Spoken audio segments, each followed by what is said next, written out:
Hey everybody, it's Rabbi Shmuel Pollan back with you with the Light Unto the Nations show.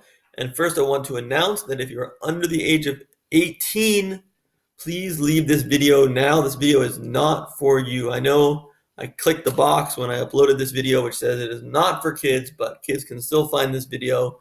So I must make it clear, please leave.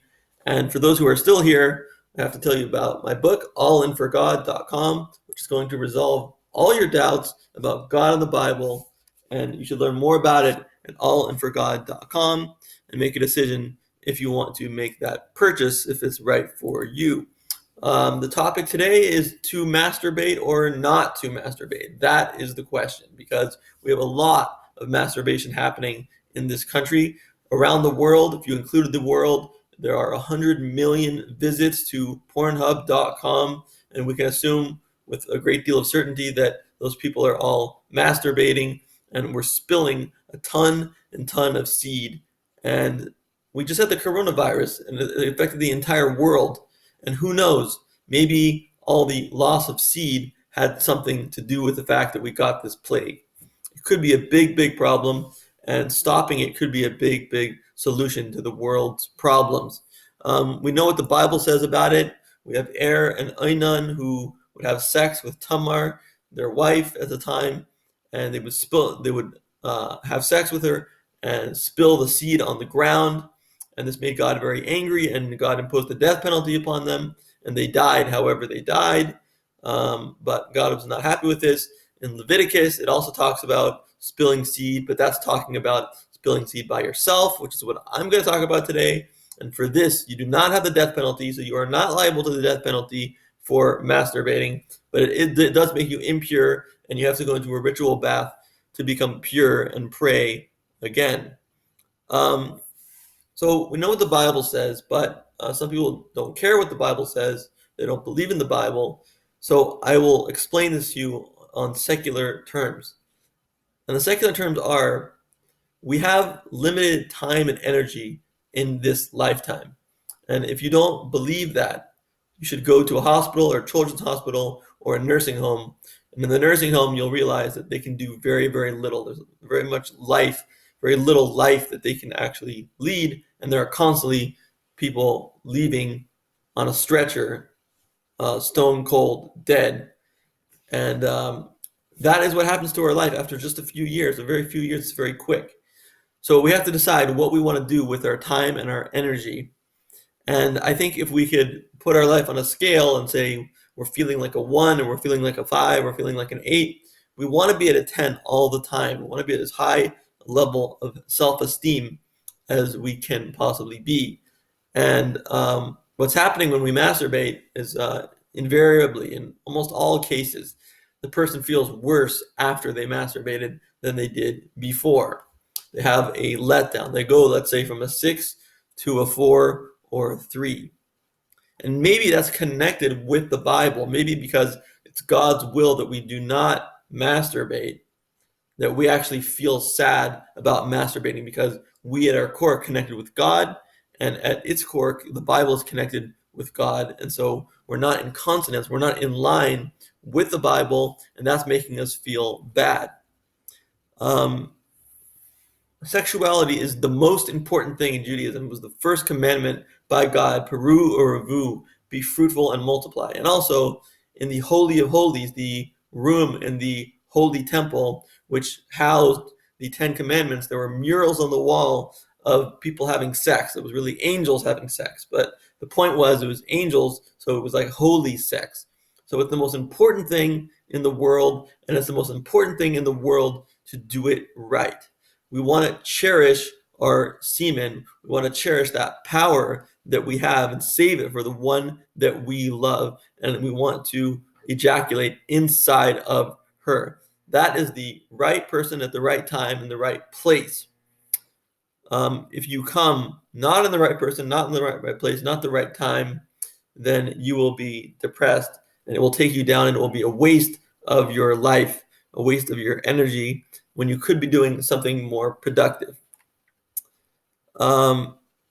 It's a losing investment. It's like the more you put into masturbation, the more it takes from you. The more you have to find something more sick to look at. More choking, more cursing, more throwing the woman around. It just gets worse and worse and worse until you hit rock bottom with the porn, and there's nothing else that you can look at, and it just becomes boring for you. So you want to always, like with money, you always want to invest in things that grow.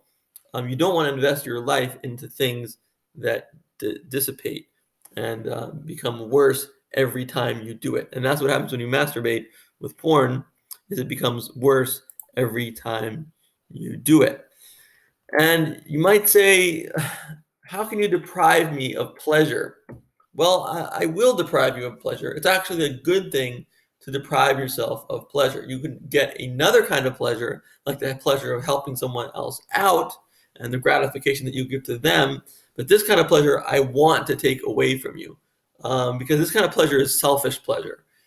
And it's sort of like Pinocchio, who was diagnosed by the wolves as having some sort of disease, and he needs to go to Pleasure Island. They make him into a victim, and they make him go to Pleasure Island. And in Pleasure Island, you can throw bricks through the windows as much as you want. You can drink cigars as much as you want. You can drink beer as much as you want. You can play pool. You can do everything that an adult can do. It's Pleasure Island. But then you start to see the camera shows that in this Pleasure Island, it's actually being run by these square demons. And also, you become an animal when you stay on Pleasure Island for too long. You actually start to grow ears, like of a bunny rabbit or something like that. Pinocchio grew some ears, and his friend turned into, I don't know what it was, some kind of sheep or llama or something like that. And you realize that Pleasure Island isn't what it's all cracked up to be. Selfish pleasure isn't what it's all cracked up to be. It makes you feel worse, not better. So it's sort of a scam. It's inviting you because it's saying that it's pleasure, but in the end, it makes you feel bad. So the Hasidic groups would have them and their son go into, cut through the ice and go into an icy cold mikvah ritual bath, because that's all the ritual. That's the only ritual bath that they had. And the one was once asked, why do you take your son through the icy mikvah? And he said, because I want them to know that in life, when you start out with the ooh, you wind up with the ah, you wind up with the pleasure afterwards, not before. But with masturbation and all selfish pleasure, the pleasure is before, and you wind up with misery afterwards. So not only is it better for your life to restrain this selfish pleasure, you can have pleasure in helping someone else out, as we'll talk about. But we also have, people who really study the human condition, and people who really study self-help, like Tim Ferriss and David Asbury. They all advocate less ejaculation. They don't advocate no sex. They advocate no ejaculation. David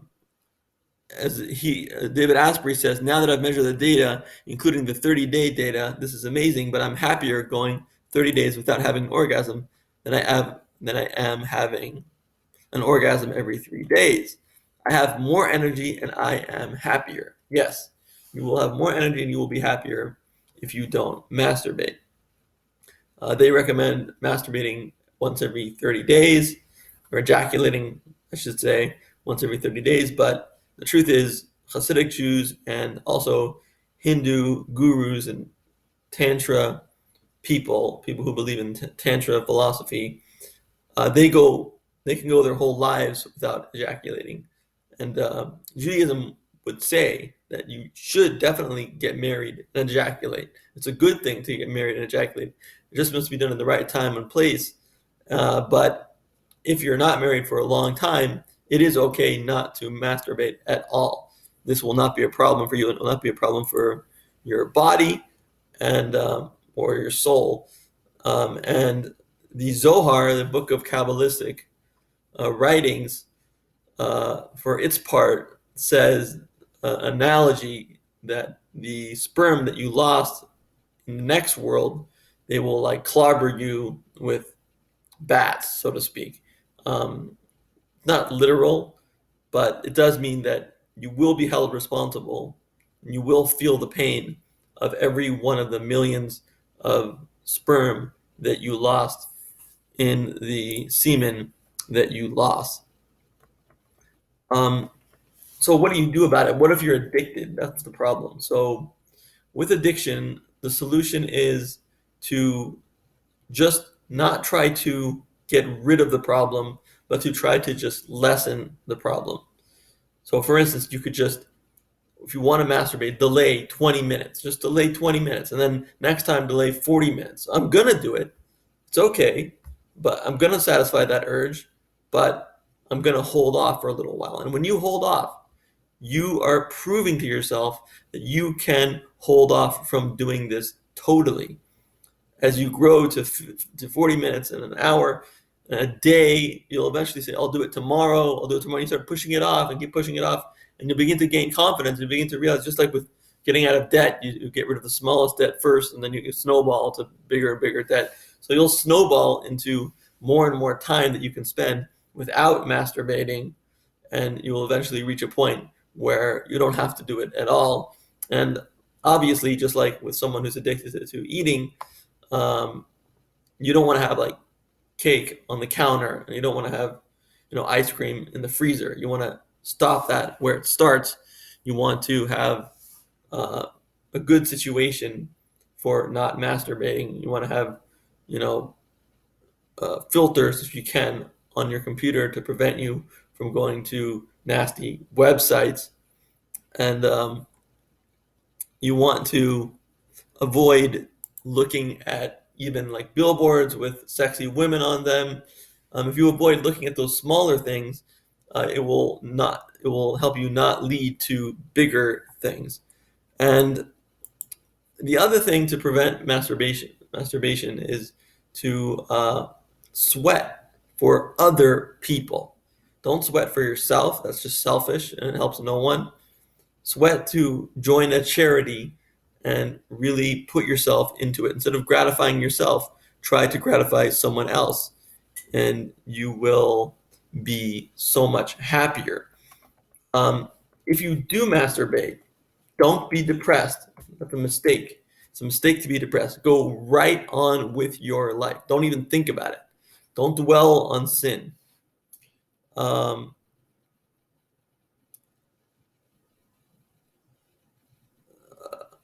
when you pray, you can mention that you did this and confess that you did this and say that I won't do it again. That's fine and healthy. But at the time, just go right on with your life. Now, it's kind of not fair, but for women, it's exactly the opposite. The more that they ejaculate, the more that they orgasm, the better they become, the smarter they become, the more energetic they become. But they have to deal with childbirth, so I guess it's all karma. It all works out in the end. Okay, I hope this video was helpful to you. I wish you all lives of purity, health, and happiness, and may God bless you all.